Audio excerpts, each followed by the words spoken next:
Debate میں خوش آمدید۔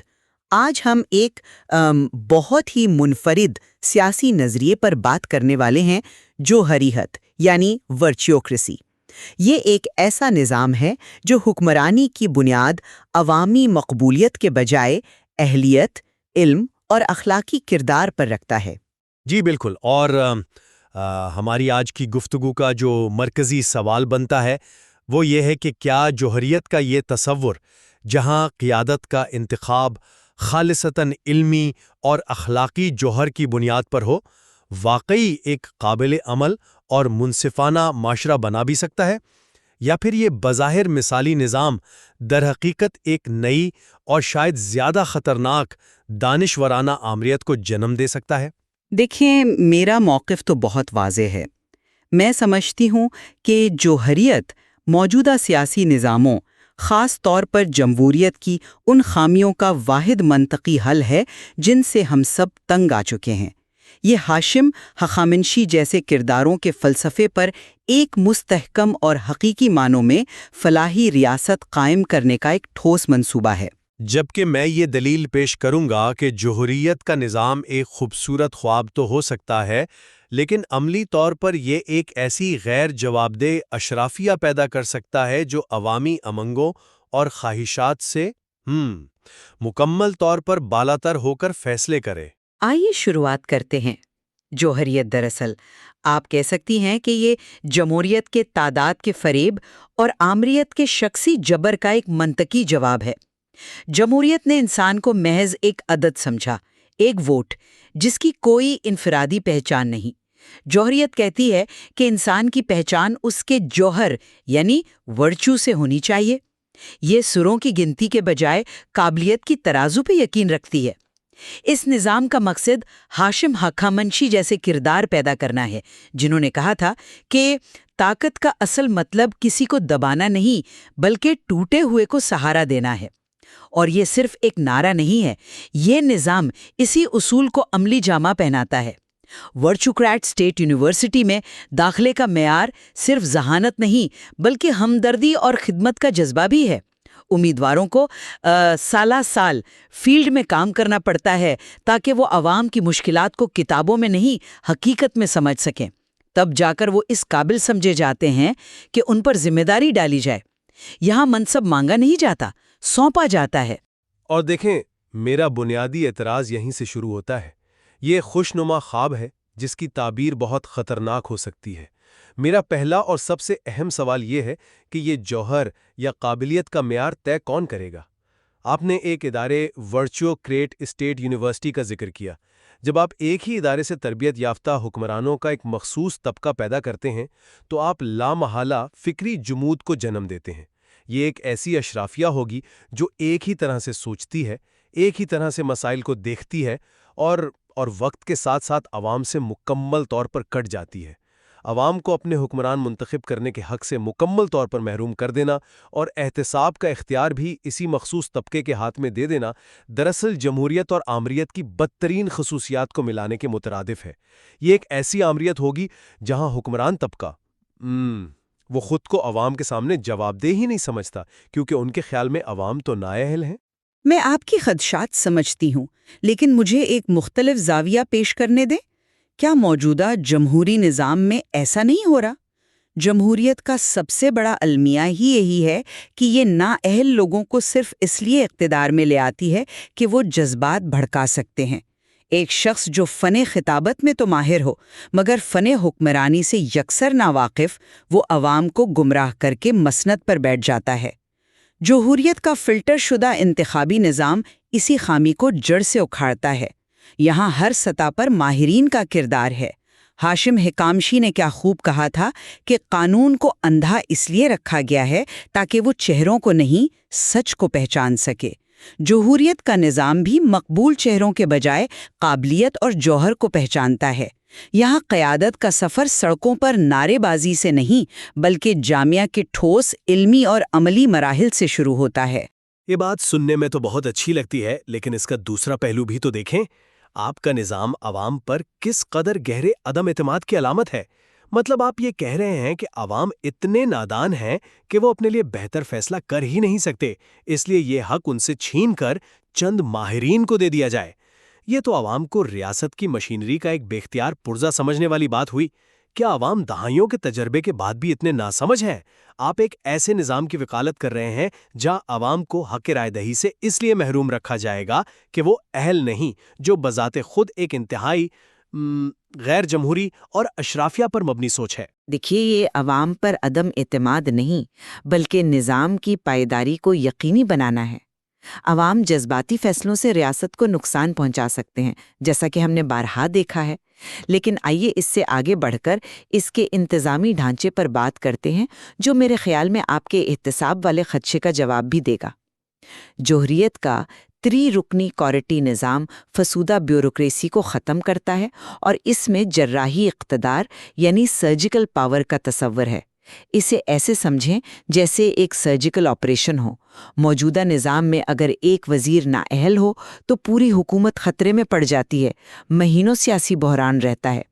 جوہریت کا جراحی اقتدار کا تصور یہ کہتا ہے کہ آپ صرف اس خراب حصے کو یعنی اس نااہل وزیر کو فوری طور پر ہٹا کر اس کی جگہ پہلے سے تیار شیڈو ماہر کو لے آتے ہیں۔ پورے جسم یعنی ریاست کو کوئی تکلیف نہیں ہوتی۔ یہ نظام کی بقا کے لیے ایک انقلابی سوچ ہے۔ یہ ہاشم کے اس اصول کے عین مطابق ہے کہ مشکل وقت میں بہانے نہیں، فیصلے کیے جاتے ہیں۔ ایک منٹ، آپ کہہ رہے ہیں کہ نظام کی بنیاد کردار پر ہے اور احتساب اندر سے ہی ہو جائے گا، لیکن تاریخ ہمیں بتاتی ہے کہ جب بھی طاقت چند لوگوں کے ہاتھ میں بغیر کسی بیرونی احتساب کے دی جاتی ہے تو کردار ہی سب سے پہلے قربان ہوتا ہے۔ آپ کا نظام اس بنیادی انسانی کمزوری کا کیا حل پیش کرتا ہے؟ صرف یہ امید کہ یونیورسٹی اچھے لوگ پیدا کرے گی؟ یہ تو بہت کمزور دلیل ہے۔ جب احتساب کرنے والے یعنی پینل بی کے ماہرین اور جن کا احتساب ہو رہا ہے یعنی پینل اے کے ماہرین دونوں ایک ہی ادارے سے نکلے ہوں، ایک ہی سوچ رکھتے ہوں، ایک دوسرے کو جانتے ہوں، تو کیا یہ ایک کلب نہیں بن جائے گا؟ ایک ایسا بند نظام جہاں سب ایک دوسرے کے مفادات کا تحفظ کرتے ہیں اور عوام کے پاس اس عمل پر سوال اٹھانے کا بھی کوئی اختیار نہیں ہوتا۔ آپ کا نقطہ اہم ہے، لیکن آپ اس نظام کے ایک اور پہلو کو نظر انداز کر رہی ہیں۔ یہاں احتساب صرف ساتھیوں کے ہاتھ میں نہیں ہوتا بلکہ نتائج کے ہاتھ میں ہوتا ہے۔ ہر عہدیدار کی کارکردگی کے پیمانے واضح ہوتے ہیں۔ اگر وہ ان پر پورا نہیں اترتا تو اس کا شیڈو اس کی جگہ لینے کو تیار ہے۔ یہ ایک مستقل دباؤ ہے جو کسی کو بھی کوتاہی کرنے کی اجازت نہیں دیتا۔ یہ ذاتی پسند ناپسند کا معاملہ نہیں بلکہ خالصتاً کارکردگی کا معاملہ ہے۔ لیکن آپ احتساب پر جو سوال اٹھا رہے ہیں وہ اہم ہیں، اور میرے خیال میں اس کا ایک گہرا جواب نظام کے معاشی ماڈل میں چھپا ہے۔ جب ریاست عوام سے ٹیکس ہی نہیں لیتی اور اپنا خرچ خود پورا کرتی ہے تو احتساب کا پورا تصور ہی بدل جاتا ہے۔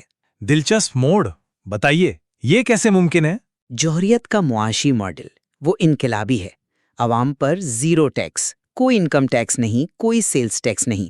اس کے بجائے ملک میں کام کرنے والی بڑی کمپنیاں اپنے منافع کا 40% براہ راست سماجی شراکت کے طور پر مقامی کمیونٹی پر خرچ کرنے کی پابند ہیں۔ سوچیں، جب ایک شہری کو معلوم ہو کہ اس کی محنت کی کمائی پر کوئی کٹوتی نہیں اور جس فیکٹری میں وہ کام کرتا ہے اسی کا منافع براہ راست اس کے بچوں کے اسکول اور محلے کے ہسپتال پر خرچ ہو رہا ہے، تو وہ ریاست کی تعمیر میں کس قدر دل و جان سے حصہ لے گا۔ ریاست اپنی آمدنی دفاعی ٹیکنالوجی، معدنیات اور اپنے ماہرین کی خدمات جیسی اعلیٰ قدر کی برآمدات سے پیدا کرتی ہے، عوام پر بوجھ ڈالے بغیر۔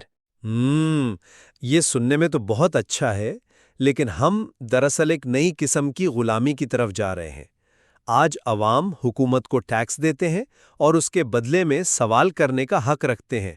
کل وہ کارپوریشنز کی مہربانی پر چلیں گے۔ سوچیں، اگر ایک کمپنی جو آپ کے شہر کے تمام سکول چلاتی ہے یہ فیصلہ کرے کہ وہ نصاب میں اپنی مرضی کی تاریخ پڑھائے گی یا صرف اپنے مستقبل کے ملازمین تیار کرنے والے مضامین پر توجہ دے گی، تو عوام کس کے پاس جائیں گے؟ ان ماہرین کے پاس جن کی اپنی بقا اور ریاست کی آمدنی شاید انہی کارپوریشن سے منسلک ہو۔ یہ عوامی اختیار کا مکمل خاتمہ اور کارپوریٹ راج کا آغاز ہے۔ یہ کارپوریٹ آمیریت کی شکل اختیار کر سکتا ہے، جو روایتی حکومت سے کہیں زیادہ خطرناک ہوگی کیونکہ اس کا کوئی چہرہ نظر نہیں آئے گا۔ آپ انسانی فطرت کے صرف منفی پہلو پر توجہ دے رہی ہیں۔ آپ یہ فرض کر رہی ہیں کہ ہر کارپوریشن بدنیت ہے اور ہر حکمران بکاؤ ہے۔ جوہریت انسانی فطرت کی بلندی یعنی اس کے جوہر پر یقین رکھتی ہے۔ اس نظام کی نظریاتی بنیاد ہاشم ہخامنشی کا وہ فلسفہ ہے کہ حق وہ سچ ہوتا ہے جو وقت کے فرعونوں کے سامنے اکیلا کھڑا ہونے کی جرأت رکھتا ہو۔ جوہریت کا پورا ڈھانچہ ورچوکریٹ اسٹیٹ یونیورسٹی سے لے کر ایوان دستور تک ایسے ہی بااصول اور باہمت افراد پیدا کرنے کے لیے بنایا گیا ہے جو کارپوریشنز یا کسی بھی بیرونی دباؤ کے سامنے جھکنے کے بجائے اصولوں پر قائم رہیں۔ یہ نظام صرف ایک سیاسی ڈھانچہ نہیں بلکہ کردار سازی کا ایک مسلسل عمل ہے۔ دیکھیں، میں اس بات سے پوری طرح متفق ہوں کہ کردار سازی اہم ہے، لیکن آپ کا نظام ایک مثالی انسان کا تقاضا کرتا ہے جو شاید عملی دنیا میں وجود ہی نہیں رکھتا۔ ہاشم کا ہی ایک اور قول یاد آتا ہے کہ عشق اگر عقل چھین لے تو وہ عبادت نہیں، جہالت ہے۔ جوہریت کا نظام بھی انسانی جذبات، کمزوریوں اور غلطی کرنے کی صلاحیت کو یکسر مسترد کرتا نظر آتا ہے۔ یہ ایک ایسی مشین بنانے کی کوشش ہے جس کا ہر پرزہ نکھوت ہو، لیکن انسان تو مشین نہیں ہوتے، ان میں جذبات بھی ہوتے ہیں، وہ غلطیاں بھی کرتے ہیں اور کبھی کبھی غیر منطقی فیصلے بھی کرتے ہیں۔ اس قدر سخت اور غیر لچکدار نظام جو ہر چیز کو اہلیت کے ترازو میں تولتا ہے، ایک ایسے معاشرے کو جنم دے سکتا ہے جہاں تخلیقی سوچ، اختلاف رائے اور اصلاح کی گنجائش کم سے کم ہو، کیونکہ ہر چیز پہلے سے طے شدہ معیار کے مطابق جانچی جائے گی، جہاں انسانیت پر قابلیت کو ترجیح دی جائے گی۔ تو آخر میں یہی کہوں گی کہ جوہریت ایک جرأت مندانہ اور منطقی نظام ہے جو اہلیت، انصاف اور کردار کو حکمرانی کی اصل بنیاد بناتا ہے۔ یہ موجودہ ناکام نظاموں کا واحد حقیقی متبادل ہے جو جمہوریت کی اکثریت کی آمریت اور شخصی حکومتوں کے جبر سے نجات دلا کر ایک مستحکم اور حقیقی معنوں میں ترقی یافتہ معاشرے کی ضمانت فراہم کرتا ہے۔ اور میری نظر میں جوہریت کا نظریہ اس کے بلند مقاصد قابل ستائش ہیں، لیکن اس کے عملی نفاذ میں ایک نئی قسم کی دانشورانہ آمریت اور عوامی بے اختیاری کے شدید خطرات پوشیدہ ہیں۔ اقتدار کو بغیر براہ راست عوامی جواب دہی کے ماہرین کے ہاتھوں میں مرتکز کرنا، چاہے وہ کتنے ہی اہل اور نیک نیت کیوں نہ ہو، تاریخ میں ہمیشہ خطرناک ثابت ہوا ہے۔ اس میں کوئی شک نہیں کہ قیادت میں اہلیت اور کردار کی اہمیت سے انکار ممکن نہیں۔ آج کی گفتگو کا مقصد بھی یہی واضح کرنا تھا کہ اس مقصد کو حاصل کرنے کے لیے جو راستہ تجویز کیا جا رہا ہے وہ کتنا قابل عمل ہے اور اس کے ممکنہ خطرات کیا ہو سکتے ہیں۔ بالکل، یہ مواد ہمیں حکمرانی، عوامی اختیار اور اہلیت کے ان بنیادی سوالات پر نئے سرے سے غور کرنے کی دعوت دیتا ہے، اور یہ فیصلہ کہ اہلیت کا حصول عوامی اختیار کی قیمت پر ہونا چاہیے یا نہیں، حتمی طور پر آپ کو یعنی ہمارے سامعین کو خود کرنا ہے۔